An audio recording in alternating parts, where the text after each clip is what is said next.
2004年6月4日的美国科罗拉多州格兰比小镇，一名男子将一台推土机改装成了装甲战车，在镇上横冲直撞，推倒了镇政府大楼、警察局、银行、法院以及前镇长的家等多栋建筑。而警察和特种部队到达现场之后，也无法阻止这个钢铁巨兽，因为这个推土机被改造得非常的坚固，整个车体都包裹着厚厚的钢板，而且里面甚至还配备了枪支弹药，可以对外进行射击。而最终几乎半个镇子都被他夷为了平地。事后呢，人们没有责备他的疯狂行为，反而很多人都很同情他。那么到底是怎么回事呢？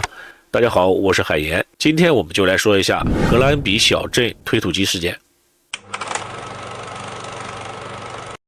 事情的主角叫马文·西梅尔，1951年10月28日出生，当时呢42岁，没有结婚，也没有子女。1992年，马文搬到了格兰比小镇。年轻时呢，他曾经在美国第一装甲师服役20年，修理技术精湛，因此呢，在镇上开办了一个汽车维修厂。凭借着高超的手艺，加上为人和善，让他赢得了不错的口碑。作为外来户，很快的就站稳了脚跟。他的朋友们评论他是一个平凡而又善良的人，而且为人正直，乐于助人，积极参与当地的反赌博活动。1992年，马文在当地的政府拍卖会上以$42,000的价格购买了2英亩的土地。本来他计划将这片土地出租给他的朋友开汽车修理厂。1993年，他将大部分的土地出租给别人之后，剩下的部分自己开了一家汽车消音器工厂。由于他的焊接技术精湛，生产的消音器质量过硬，赢得了不错的口碑。闲暇的时候呢，他还会开雪地摩托，也认识了很多的好朋友。他完全的融入了这个镇子。马文虽然单身，但是他的生活平稳而快乐。谁也没想到，这么一个平凡的老实人，因为遭遇了一系列的不公正的待遇，最后黑化，成为了横冲直撞的司机，并且铲平了半个城镇。而事情的原因是2001年，当地政府开始重新做土地规划，有一项重要的改动是，政府规划要在马文的工厂旁边建一座水泥厂。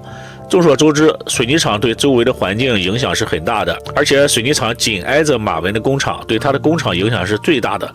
所以呢，马文经常出席社区的活动，而且还联合了社区居民反对水泥厂的建立。但是镇政府呢，没有理会马文的反对，因为之前马文反对赌博合法化，反对在当地建立赌场，就已经挡了很多人的财路，政府的很多人早就想收拾他了。所以格兰比镇政府还是批准了水泥厂的建立，而且这个水泥厂的规划好像是专门针对马文一样几乎是把马文的工厂都给包围了起来，将马文工厂出去的路完全给挡住了。想去马文的工厂就必须穿过水泥厂。马文的生意呢也受到了很大的影响，他为了保护自己的工厂提起了上诉，但最终都败诉了。事已至此呢，马文就找到了水泥厂的主人科迪跟科迪说，现在我的工厂也没法干了，你干脆连我的地皮也买下来吧。刚开始呢，两个人谈的价格是$25万，后来呢，马文又重新估价，将价格提高到了$35万。科迪呢就直接拒绝了。后来科迪将马文工厂的唯一入口也给堵住了，严禁其他车辆进入水泥厂。这下马文的工厂就彻底没了生意。为了寻找出路呢，马文向政府提出，不需要政府出1分钱，我自己出资建一条马路，绕过水泥厂，连接到外面的出口。为此呢，他还专门买了一台大型的推土机，而政府再一次拒绝了马文的要求。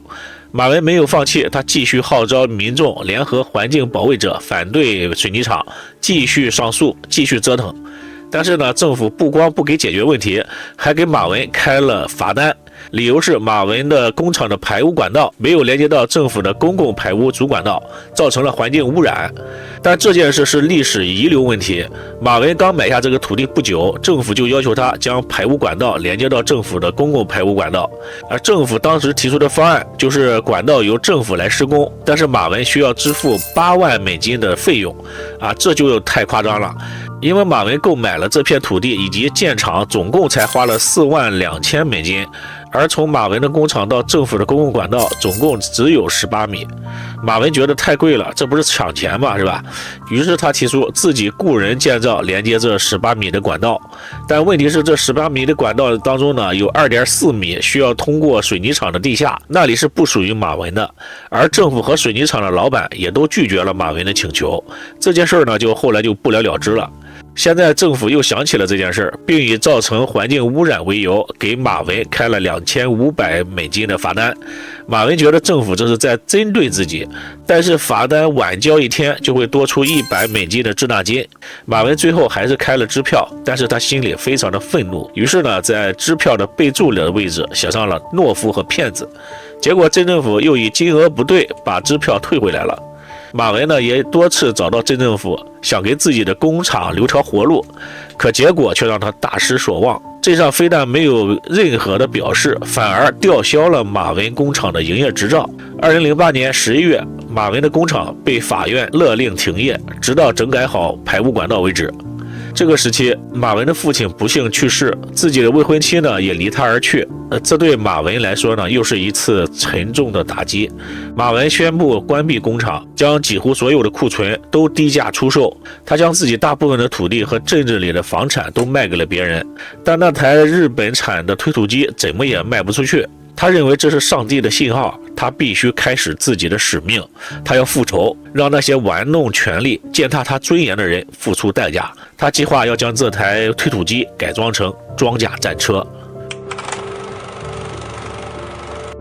他切割出了2块2厘米厚的合金钢板，然后在钢板中间灌注了将近20厘米厚的抗震水泥，再把缺口焊死，就组成了一块将近1吨重的混合装甲。这层装甲保护着驾驶室、车体和部分履带，可以防止子弹、手雷、穿甲弹等。车的周围呢，还加装了8个高清摄像头，与车内的2块电子显示屏连接着，能对周围实施360度无死角监控。外部还安装了8块防弹保护罩，还专门配备了高压吹风头，用于吹去落在防弹玻璃上的灰尘或者其他的遮挡物。装甲上还有4个射击孔，配备好了枪支弹药，能对车身前后左右实施攻击。与此同时呢，车里还配备了空调，散热孔和通风孔则隐蔽地藏在底盘下面，防止被人利用。车里呢还存放了大量的食品和水，为了长期作战做准备。在此期间，有一些居民来到了马文的仓库，改装的战车就放在那里，也没有引起其他人的注意，这更让马文觉得是上天注定的。马文还录制了很多的磁带，通过磁带，马文叙述了这段时间自己的遭遇的不公和委屈，也就是这些磁带在事后才让大家知道了事情的真相。经过将近1年的测试和改良，2004年5月，这台装甲战车终于完工，马文称它为 MK 坦克。2004年6月4日，马文将录制的磁带和笔记本都寄给了自己的弟弟。下午3点左右，马文拿着一张复仇清单，爬进了战车的驾驶室，遥控着起重机叼起复合装甲，把它扣在了车顶。整个战车严丝合缝，没有入口也没有出口。马文同时也断掉了自己的后路。战车冲出了仓库，马文踏上了他的复仇之路。